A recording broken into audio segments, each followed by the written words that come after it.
Bonjour à toutes et à tous, bienvenue dans l'École du Futur, je suis ravie de vous retrouver. Au sommaire de cette émission, on ouvre comme toujours avec notre focus. Parce que bien utiliser les écrans, vous le savez maintenant, ça s'apprend en famille. Et au jour le jour, le Clémy vous propose un nouvel épisode de sa série « La famille tout écran ». Et puis pour notre talk du jour, on va parler d'orientation vers les métiers du numérique, un secteur qui recrute, qui façonne notre quotidien aussi et qui pourtant n'est pas toujours suffisamment valorisé selon notre invité. Et cet invité, c'est Jonathan Amar, bonjour. Bonjour Lisa. Vous êtes président de Talent du numérique. On va découvrir tout ça ensemble dans un instant, mais d'abord, place au focus.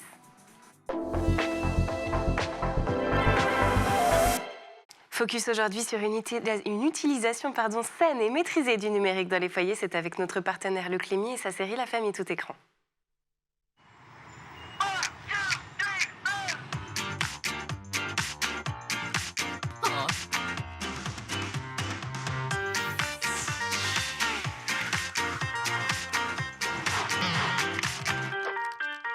Oui, parce que moi, ce que j'essaie de te dire, c'est, si tu veux, il faut faire attention, parce que des fois... Oh là, je crois qu'il va encore bugger.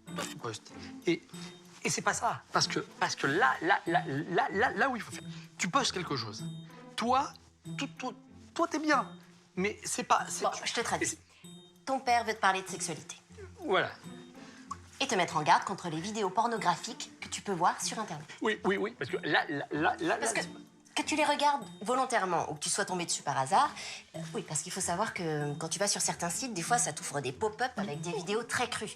Partout, et là... Et il faut toujours garder à l'esprit que ça n'est pas ça, l'amour. Ah non. Ce n'est pas du tout représentatif de l'intimité d'un vrai couple. Oui, parce que les... Voilà, il a fini. Je sais. Attention, certains sites internet ouvrent des images pornographiques et tu n'as pas envie d'avoir ça sous les yeux. Alors mon petit conseil, installez un contrôle parental et un bloqueur de publicité. Et si un enfant m'utilise, il faut un adulte pour l'accompagner. Tu sors? Bah oui, pourquoi? T'es encore inquiet? Mais non, alors moins inquiet, pas du tout. Respire un coup, ça va aller. Mon bébé...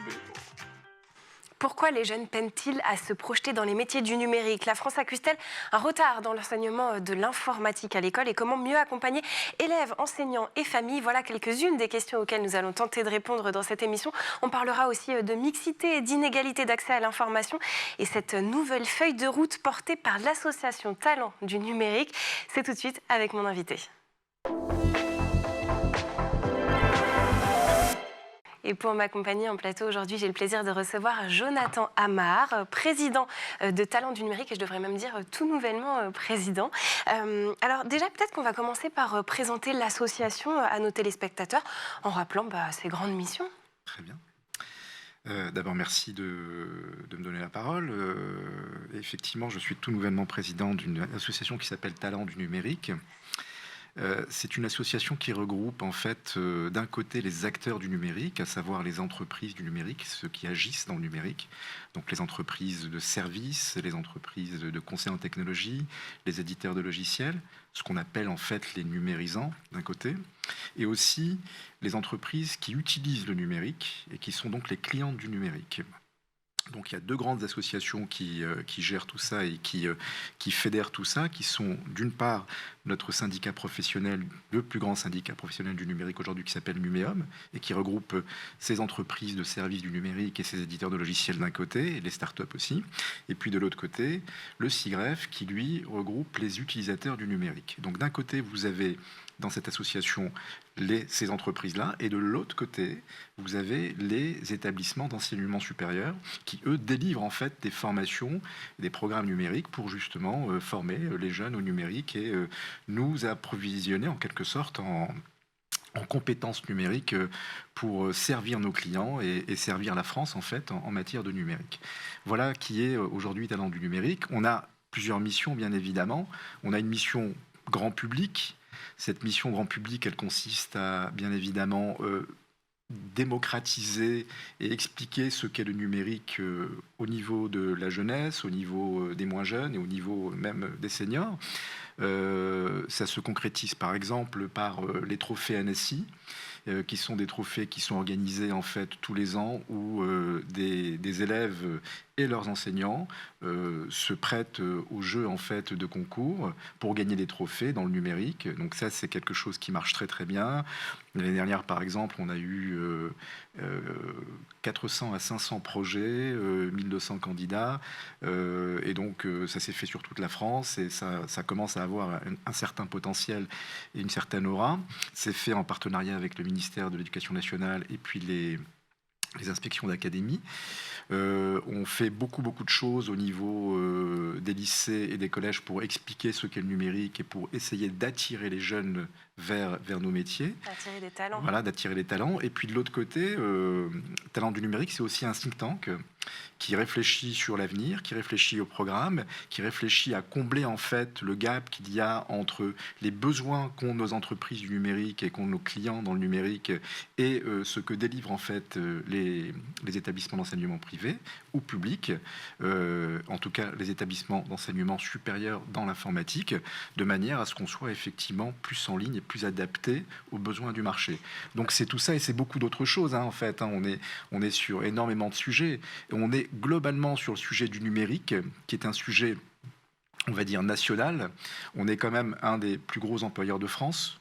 On a, je dirais, la responsabilité d'une autonomie stratégique pour la France. On a la responsabilité aussi d'expliquer le numérique à tous nos citoyens et de les éduquer là-dessus. Et on a aussi la responsabilité de faire comprendre aux autorités que le numérique... ça s'installe dès le plus jeune âge, de manière à avoir les bonnes compétences, parce que Talent du numérique, ça a été créé il y a 20 ans, on a fêté nos 20 ans cette année, et ça a été créé sur un constat simple, on manquait de compétences dans le numérique. Voilà. Bon, effectivement, ça fait énormément de missions à mener. Absolument. Et donc, on le disait, vous êtes tout nouvellement président de cette association, donc c'est à vous que le travail va revenir, en tout cas en partie. J'aimerais qu'on parle, avant de parler spécifiquement de Talent du numérique, un petit peu de l'état des lieux, de ce qu'est aujourd'hui le numérique dans l'éducation. La première chose à ce sujet, c'est que selon vos chiffres, les élèves français bénéficient en moyenne de 216 heures d'enseignement informatique, contre plutôt 468 heures au Royaume-Uni, 418 heures en Pologne. Comment est-ce qu'on explique un tel écart entre la France et nos voisins ? D'abord, il faut partir d'un constat simple, c'est que voilà, on a pris conscience que le numérique était stratégique pour notre pays, pour nos citoyens, pour nos entreprises, pour nos administrations. Donc là-dessus, je pense que le constat est là. Tout le monde est en ligne là-dessus. Donc ça, c'est un premier point. Donc il ne faut pas être négatif. Je pense qu'il faut partir d'un point positif. Là, aujourd'hui, on fait des constats qui sont logiques. On est 2 fois moins formé au lycée et au collège qu'un élève français est 2 fois moins formé, qu'un élève britannique ou qu'un élève polonais, à la limite. Voilà. Il faut comprendre que, par exemple, aussi, si on reprend des statistiques, je l'ai fait de tête comme ça, mais pour 100 € investis en France sur un élève au niveau de l'éducation numérique, on investit plus du double en UK, par exemple. Mais voilà. Comment est-ce qu'on explique structurellement ces écarts ? On explique structurellement ces écarts parce que déjà, c'est l'image du numérique. C'est une image qui est un peu biaisée. C'est une image où on se dit que le numérique, c'est un peu compliqué. C'est pas pour moi. C'est trop geek. Donc ça serait culturel ? C'est bien... Je pense que ça peut être effectivement une des explications. Mais d'autres explications arrivent aussi. C'est qu'on n'est pas assez... en fait, notre enseignement n'est pas assez structuré sur toute la vie, en fait, de l'étudiant. En tout cas, sur toute une scolarité. Dans beaucoup de pays, le numérique est enseigné à partir de la toute petite école, donc du CP, si on reprend notre environnement français. Aujourd'hui, nous, le numérique, il arrive en fait en seconde avec tout ce qui est en fait SNT, et puis en première et en terminale avec NSI, d'accord, la spécialité NSI. Donc je m'adresse un peu aux parents, je m'adresse aux élèves, etc. Mais ce que je veux dire par là, c'est que nous, on se bat pour que le numérique soit enseigné dès le plus jeune âge. Voilà. Et en même temps, avec les cours de technologie, on en a tous eu du numérique dès le collège. Alors, à un niveau plus ou moins important, mais il y a quand même déjà de premières notions qui sont distillées. En fait, ma question, c'est finalement, est-ce que ces chiffres, ils sont synonymes d'un retard par rapport à d'autres pays pour la France, ou est-ce que finalement, peut-être que c'est très positif et que ça veut simplement dire que nous, on arrive à condenser notre éducation au numérique sur moins d'heures? On est en retard. On est en retard. On est en retard. Par contre, on sait rattraper le retard, on peut le rattraper. C'est une décision bien évidemment politique. Et là, le ministère de l'Éducation nationale a toute sa place et a toute sa souveraineté pour le faire. Mais une fois que la décision est prise, il faut l'appliquer. L'application va prendre plusieurs années. Donc plus tôt on se décide, mieux c'est. Nous, aujourd'hui, on se bat, par exemple, pour le cycle 4 du collège, où là, effectivement, on essaye d'imposer, en tout cas de proposer une véritable structuration d'un enseignement informatique dès le collège, mais un enseignement complet. Voilà. Vous avez compris qu'en troisième, effectivement, là, on a une petite spécialisation, d'accord, et ensuite, en première et en terminale, vous avez NSI.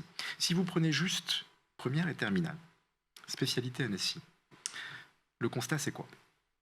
En NSI, aujourd'hui, vous avez, en 2024 ou 2025, vous avez 4% des étudiants qui ont pris la spécialité NSI. 4% des étudiants. Vous avez moins de 60% des lycées qui proposent la spécialité NSI. Moins de 60% des lycées en France qui proposent la spécialité NSI.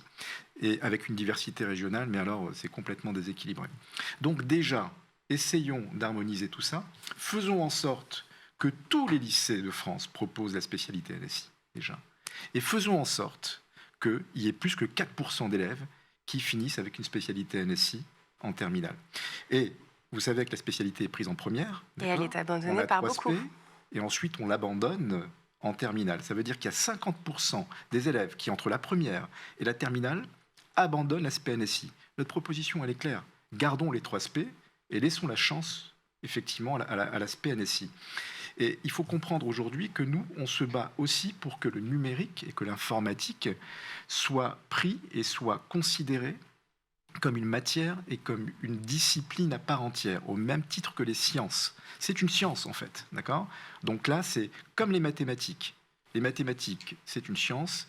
L'informatique, c'est une science. Les mathématiques, on l'utilise comme une spécialité et comme une science. L'informatique doit être aussi utilisée comme une spécialité, comme une science. J'appuie un peu sur ces mots parce que c'est important. Et c'est là que tout va se jouer, en fait. Et ma question, plutôt 2 questions, j'ai envie de dire, pour revenir sur les chiffres qu'on vient d'aborder ensemble. Vous nous expliquez qu'il y a aujourd'hui 60% des établissements qui proposent cette spécialité NSI et qu'il n'y en a que 4% des lycéens qui vont faire ce choix. Déjà, comment est-ce qu'on explique qu'il n'y ait que 60% des établissements qui l'aient, cette spécialité? Qu'est-ce qui explique que dans certains de ces établissements, on ne puisse pas avoir des enseignants qui puissent proposer d'approfondir ces matières? La réponse est un peu dans votre question, en fait. Le corps professoral. Si vous voulez structurer effectivement une discipline, le corollaire, c'est le corps professoral. On s'est battu pour le CAPES informatique, on s'est battu pour l'agrégation informatique. On a entre 60 et 80% de postes de CAPES informatique par an. On a 20% de postes d'agrégation par an en informatique. C'est trop peu. Donc il faut augmenter tout ça. Il faut faire en sorte que les professeurs soient capables d'enseigner la discipline informatique. Donc il faut plus de professeurs dans l'informatique. C'est tout un système qui va derrière, en fait, et qui est le corollaire à un développement du numérique dans les lycées, dans les collèges, et bien évidemment après pour les compétences numériques dont on a besoin et dont la France a cruellement besoin. Je rappelle quand même qu'on manque de 5 à 10 000 ingénieurs Bac+5 chaque année en France. D'accord ? Alors là, du coup, c'est du côté des enseignants. Et du côté donc, des lycéens, on le disait 4%. Comment ça se fait que là, de ce côté aussi, ça pêche? Pourquoi est-ce qu'on n'arrive pas à les attirer, ces élèves, dans ces matières-là? Il y a un biais. Déjà, c'est une décision. Quand on est jeune et qu'on décide de quelque chose, c'est une décision. On est avec les parents. Les parents sont peut-être pas très bien informés, ou bien les parents ont un biais par rapport aux maths, à la physique ou à d'autres métiers tels que la finance, etc. Donc il y a beaucoup de choses. Il y a les professeurs aussi. les professeurs aujourd'hui, ce sont eux qui orientent. Les professeurs sont peut-être un peu loin du monde du numérique, sont peut-être un peu loin aussi du monde de l'entreprise numérique. Peut-être qu'on devrait un peu plus se rapprocher, peut-être qu'ils devraient aussi faire un peu de stage en entreprise, comprendre un peu ce qu'est le numérique, ce qu'il apporte, avoir des convictions et sûrement peut-être développer des vocations. Donc voilà, c'est toute une chaîne qu'il faut développer. Comment dire, c'est multicanal, c'est un écosystème multidimensionnel. C'est multidimensionnel. Ouais. Bon, on va continuer à en parler bien évidemment en seconde partie d'émission, mais d'abord cap sur la planète tech. C'est le meilleur d'Internet, vous le savez, c'est la sélection de Dylan Kohler. どんぐりをたどってもつきません森の小さなレストラン空っぽのポケットをまっさぐって忘れた人からたどり着く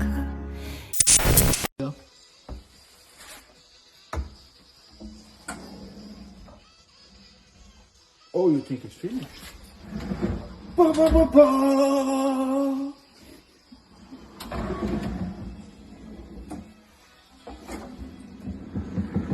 Ba ba ba ba.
Et nous voilà de retour sur le plateau de l'École du Futur, toujours en compagnie de mon invité, bien évidemment, Jonathan Amar, président de Talents du Numérique, avec qui l'on parle de cette association qui, comme son nom le porte, permet de faire le lien notamment entre l'école, les établissements d'enseignement supérieur et le monde professionnel autour du numérique. On continue à en parler en seconde partie d'émission.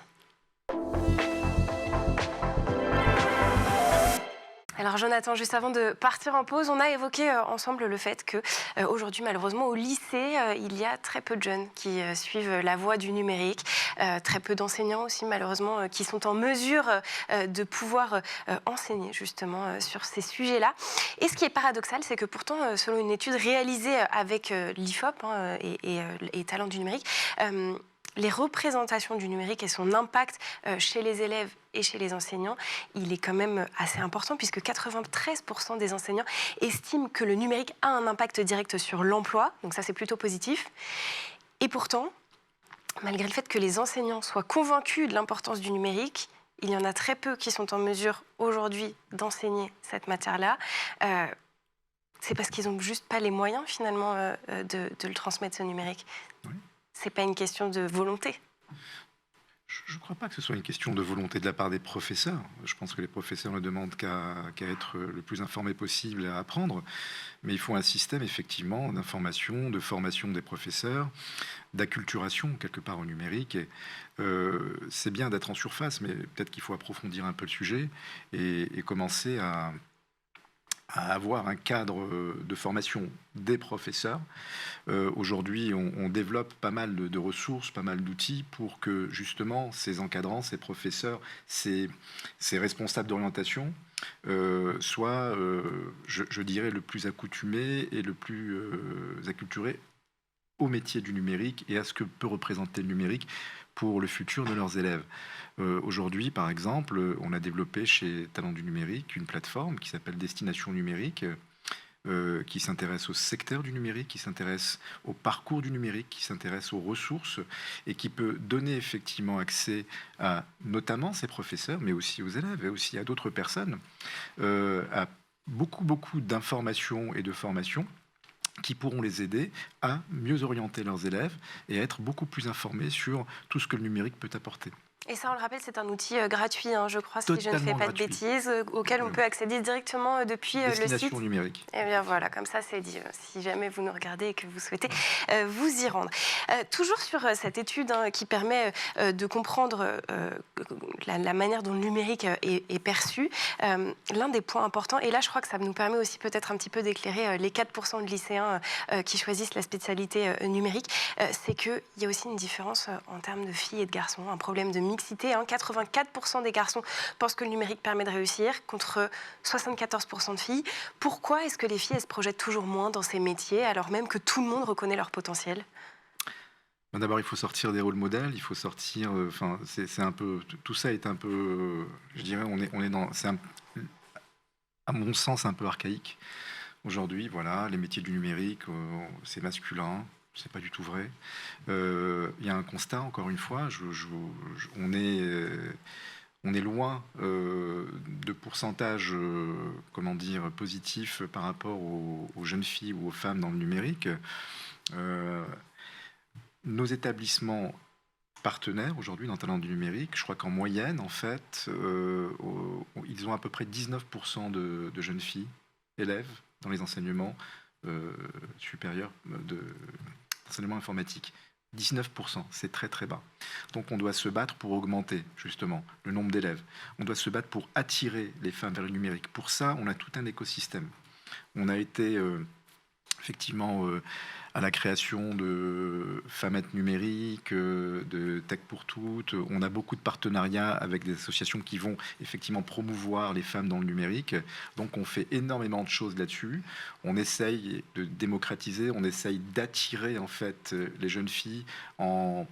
Alors, un exemple assez simple aujourd'hui, les trophées NSI que l'on organise, dans ces trophées, on met en avant de plus en plus le côté féminin, par exemple. Donc on essaye de mettre en avant tout ça. Une autre chose aussi qu'on a développée avec notre partenaire My Job Glasses, en fait, qui est une plateforme d'intermédiation, on va avoir des ambassadeurs en fait numériques, des ambassadeurs étudiants qui sont en école supérieure et qui vont expliquer un peu leurs études et qui vont essayer d'intéresser les collégiens et les collégiennes, les lycéens et les lycéennes pour justement aller vers ces métiers du numérique. Et dans ce cadre-là, nous aurons beaucoup d'ambassadrices et on va, encourager un grand nombre d'ambassadrices à expliquer un peu leur rôle pour attirer les jeunes filles. On fait plein de choses là-dessus. On va en faire encore plus. On réfléchit effectivement à attirer. On réfléchit aussi à expliquer aux parents. On réfléchit aussi aux biais. On réfléchit aussi au rôle modèle.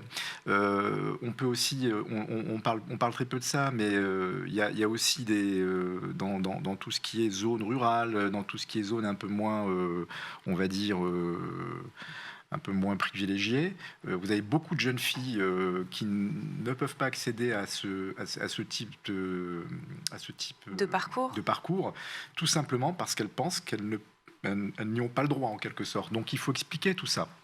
Donc on a énormément de travail à faire là-dessus. Est-ce que vous sentez de manière générale une prise de conscience politique sur ces sujets, que ce soit à la fois, bien évidemment, sur la question de la mixité, mais aussi sur l'importance du numérique pour les trajectoires des élèves aujourd'hui? Oui, totalement. Je pense qu'aujourd'hui, la prise de conscience est là. On en parle avec les pouvoirs publics, on en parle au niveau du ministère de l'Éducation nationale, on en parle bien évidemment au niveau du ministère de l'Enseignement supérieur et de la Recherche, on en parle avec le ministère du Numérique. Enfin, tout cela est vraiment pris en compte. Tout le monde y travaille, les entreprises d'un côté, les établissements de l'autre. On travaille ensemble. Il faut expliquer aussi que Talents du Numérique, c'est un lieu un peu unique, hein, où des écoles, des établissements supérieurs et des entreprises travaillent ensemble, font de la prospective ensemble, font des études ensemble, essayent de créer des programmes ensemble, essayent de développer ensemble l'attractivité. Donc c'est assez fabuleux de voir toute cette richesse en fait de savoir, et aujourd'hui toute cette concordance de savoir pour arriver à faire en sorte que le numérique soit réellement un point focal et un point d'attractivité. Mais la prise de conscience politique aujourd'hui, elle est là, mais on est aussi nous les acteurs de cette prise de conscience, c'est-à-dire qu'on va vers les politiques, on leur explique ce dont on a besoin, on leur explique aussi quels sont les freins, et tout ça fait que voilà, on essaie d'avancer ensemble. Vous l'avez dit, l'un des points essentiels de votre méthode, j'ai envie de dire quelque part, c'est que vous fédérez autour de vous près de 2850 entreprises. Elles attendent quoi des jeunes aujourd'hui, ces entreprises? Est-ce qu'elles déplorent justement un décalage entre la formation et les attentes sur le terrain? Oui, c'est ce qu'on appelle le skill gap. Oui, elle ne déplore pas. Je dirais qu'il y a un décalage. Encore une fois, nous, on constate et on agit. On est très positif dans les constatations toujours parce qu'on est capable d'agir et on est des acteurs, justement. Donc, un acteur, ça agit. Donc, c'est ce qu'on fait tous les jours. Et après, vous avez 2500 entreprises du numérique, vraiment les numérisants. Vous avez les entreprises qui utilisent le numérique. Et tout ça fait qu'aujourd'hui, on travaille ensemble, on crée des programmes, on essaye d'être en ligne. Et ça se passe plutôt pas mal. Il y a toujours un gap.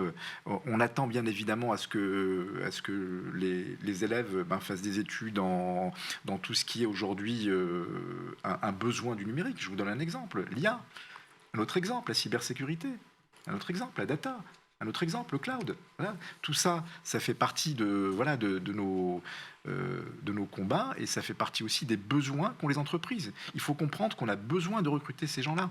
On a besoin de recruter ces élèves. Et aujourd'hui, on a eu deux années un peu difficiles dans le monde du numérique où ça s'est un peu tassé, mais on a eu quand même 15 ans de croissance. Et là, la croissance est en train de reprendre en 2026. Donc, croyez-moi, on va avoir besoin de compétences. Et il va falloir que ça aille beaucoup plus vite. Bon, pour les quelques jeunes qui nous regardent, j'espère que le message est passé. A priori, vous avez des opportunités dans cette voie-là. Absolument. En quelques mots, parce qu'on arrive à la fin de cette émission, mais c'est important, avec votre arrivée à la présidence de l'association, il y a forcément une nouvelle feuille de route. Est-ce qu'en quelques mots, vous pouvez nous donner les grandes lignes, justement, de ce qui va se passer dans les prochains mois, dans les prochaines années ? Beaucoup plus de communication, beaucoup plus de démocratisation, beaucoup plus... En tout cas, si j'ai un point focal, c'est nous rapprocher du ministère de l'Éducation nationale. Aujourd'hui, l'éducation, c'est la clé. Voilà. Donc, ça va être effectivement un des points focaux. Il y a un événement majeur qui va se dérouler dans pas longtemps, c'est l'élection présidentielle.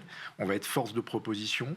On va voir effectivement tous les candidats. On va leur proposer effectivement nos actions pour le numérique, pour un numérique responsable, pour un numérique autonome, pour un numérique, on va dire, indépendant, pour ne pas dépendre de technologies étrangères, pour un numérique souverain, effectivement, pour que les citoyens puissent être beaucoup plus dans le numérique et pour être beaucoup plus autonomes dans ce qu'ils font, et qu'ils puissent décider, qu'ils puissent agir, qu'ils puissent réfléchir comme ça. Donc, tout ça, effectivement, ça fait partie de la feuille de route, mais aujourd'hui, le point focal, c'est de se rapprocher du ministère de l'Éducation nationale, de se rapprocher bien évidemment aussi du ministère de l'Enseignement supérieur, de faire en sorte qu'on soit de vrais partenaires, qu'on aille ensemble, qu'on travaille ensemble sur plein de sujets de communication, des sujets grand public, des sujets programmatiques, et puis bien évidemment l'enseignement dès le plus jeune âge, et la discipline informatique qui devient une réelle discipline au même titre que les mathématiques. Voilà. Bon, eh bien, écoutez, ça sera l'occasion de revenir en parler d'ici peu, j'espère, sur ce plateau. Merci beaucoup, Jonathan Amar, d'avoir été avec nous. Je le rappelle, vous êtes président de Talents du numérique. Merci aussi, comme toujours, aux équipes en régie et à Lilian Brémond d'avoir produit cette émission. Mais surtout, comme toujours, un grand merci à vous de nous avoir suivis. On se retrouve demain à 12h30 sur School TV. D'ici là, portez-vous bien.